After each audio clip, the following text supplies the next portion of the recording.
Welcome back to my channel Om Rodan. मैं आज आपके लिए लेके आया हूँ एक नया वीडियो जिसमें मैं आपको बताऊंगा कि डॉक्यूमेंट वेरिफिकेशन जो होगा JOIT 817 का 1 अगस्त से जो शुरू होने वाला है उसके लिए आपको क्या क्या डॉक्यूमेंट्स लेके जाने हैं और क्या उसका प्रोसेस रहेगा।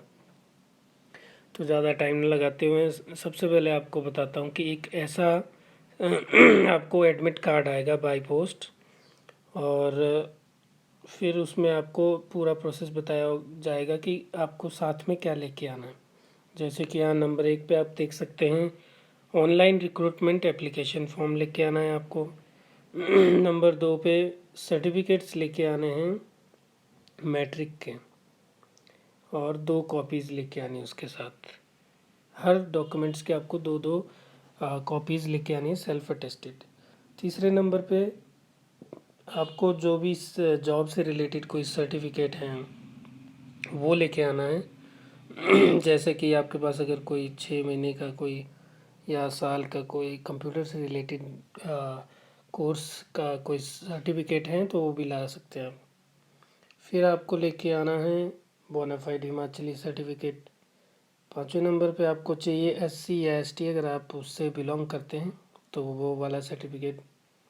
OBC वालों के लिए थोड़ा सा चेंजेस है कि आपको जो है इसमें ओल्ड आपका सर्टिफिकेट भी लेके आना है, प्लस न्यू भी लेके आना है।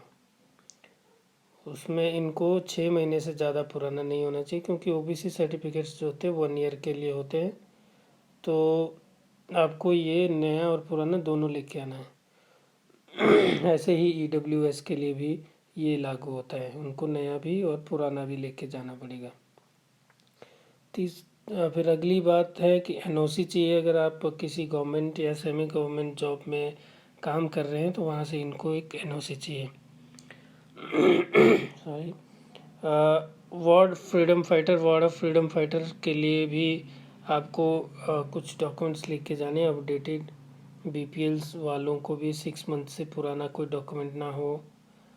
फिर आपको EWS का मैं बता चुका हूँ, और BPL का आपको नया सर्टिफिकेट चाहिए होगा। फिर ऐसे करके एक्स सर्विस मैन, उनका भी आप देख सकते हैं। और साथ में आपको जो एनेक्सर A और एनेक्सर B को भी भरना होगा, जो मैं आपको आगे जाके बताऊंगा कि उसमें क्या क्या है। इसके अलावा भी कई कैटेगरीज है एक्स सर्विस मैन, और ये आप देख सकते हैं। मैं इसका आपको डॉक्यूमेंट पिन कर दूंगा अपने कमेंट सेक्शन में या डिस्क्रिप्शन बॉक्स में। इसके साथ ही आपको 2 recent self attested passport size photograph लेके आनी है। और फिर आपको बताया, जो मैं बता रहा था कि एनेक्सर वो A एंड B वो क्या है, तो वो ये है। एनेक्सर ये कुछ ऐसा रहेगा, आपको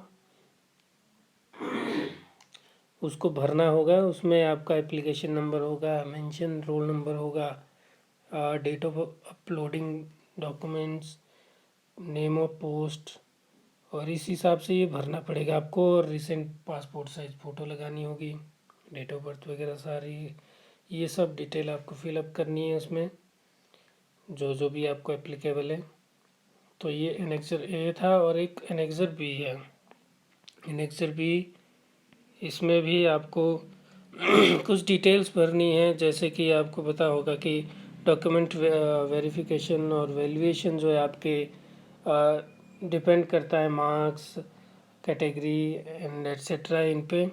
तो जैसे कि आपको पता होगा कि अगर आपके मार्क्स जो है +2 में जितने भी मार्क्स है उसको 0.025 से अगर आप मल्टीप्लाई करेंगे तो वो आपके उतने मार्क्स आपके उसमें जुड़ जाएंगे। और इसमें आपको भरना है कि आपके कितने परसेंट है। सपोज 68, 70 समथिंग आपको यहाँ पे लिखने हैं। और फिर आगे उसका डॉक्यूमेंट आपको लिखना है कि आपने यहाँ क्या लगाया है। तो आप यहाँ लिख सकते हैं 12th का सर्टिफिकेट या 10th का सर्टिफिकेट, जो भी आपको एप्लीकेबल होगा। फिर आपको, अगर आप नोटिफाइड बैकवर्ड एरिया से आते हैं तो उसका सर्टिफिकेट लगेगा, उसका एक नंबर है। लैंडलेस फैमिली से हैं तो उसका भी 1 नंबर है। नॉन एम्प्लॉयमेंट सर्टिफिकेट है, उसका भी 1 नंबर है। ये वैसे आपको सबको पता ही होगा, फिर भी मैं क्विकली आपको बता देता हूँ। अगर आप 40% तक डिसेबल्ड है, उसका भी 1 नंबर है। एनसीसी एनएसएस में हैं तो उससे भी, लेकिन एनसीसी और एनएसएस का पार्टिसिपेशन का कोई भी मार्क्स नहीं लगेगा। खाली अगर आपने मेडल जीता है या कोई नेशनल या स्टेट लेवल का, तो आपको उसके मार्क्स जुड़ेंगे, अदरवाइज़ नहीं। फिर आपका अगर बीपीएल से आप संबंध रखते हैं तो उसके भी 2 मार्क्स हैं। विडो अगर कोई है, डाइवोर्स है तो वो भी आपको 1 नंबर। सिंगल डॉटर हैं तो भी 1 नंबर।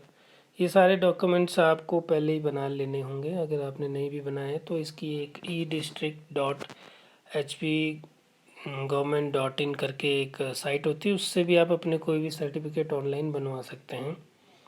और आपको 1-2 दिन के अंदर ही, कई बार तो अगर आपने उसका डिजिटल डॉक्यूमेंट के लिए अप्लाई किया तो 1-2 दिन के अंदर ही मिल जाएंगे आपको। मात्र 10 से 20 रुपए की फ़ीस लगती है उस पर। और इसके अलावा अगर आपने कोई ट्रेनिंग की है सेम प्रोफेशन से रिलेटेड कहीं 6 महीने की, तो उसका भी आपका 1 नंबर है, हो जाएगा। और गवर्नमेंट या सेमी गवर्नमेंट में आपने काम किया है तो एक्सपीरियंस के हिसाब से आपको 2.5 मार्क्स तक, तो टोटल 15 नंबर आपको यहाँ से मिल सकते हैं। इसके बाद जो है फिर लास्ट में आपने ये एनक्लोजर डिक्लेयर करना है कि आपने कौन कौन से डॉक्यूमेंट डाले, जैसे कि 10+2 बोनाफाइड SC ST जो भी है वो आपको सारे करके यहाँ पे लिखना है। फिर आपने साइन करने हैं, नाम वगैरह लिखना है। और ये मैं आपको बता ही चुका हूँ वेटेज कि हर मार्क्स कितने की क्या है और कैसे वो कैलकुलेट होता है। आपके +2 में जितने भी मार्क्स होंगे, कई लोग कह रहे हैं कि ग्रेजुएशन में होगा अगर ज़्यादा तो उसको काउंट करेंगे, नहीं।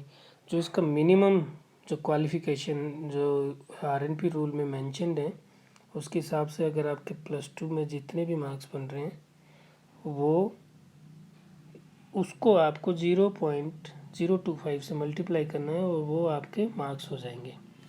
ये कैलकुलेशन आपको आती ही होगी। फिर वही जो मैं आपको बता चुका हूँ, ये सेम चीज़ें हैं। तो आगे बढ़ते हैं इसमें। आई होप कि आपको कोई डाउट नहीं होगा कि कैसे आपके मार्क्स जुड़ेंगे इसमें। फिर इसके बाद आता है एनेक्सर C। ये भी अगर आपको बाई पोस्ट या नहीं मिलता है तो आप इसको ऑनलाइन डाउनलोड कर सकते हैं, तो अदरवाइज़ ये आपको वहाँ पे भी अवेलेबल हो जाएगा। इसमें भी आपको मार्क्स लिखने अपने, कौन कौन से डॉक्यूमेंट हैं, येस नो करके, ये रीज़न सब भरना है।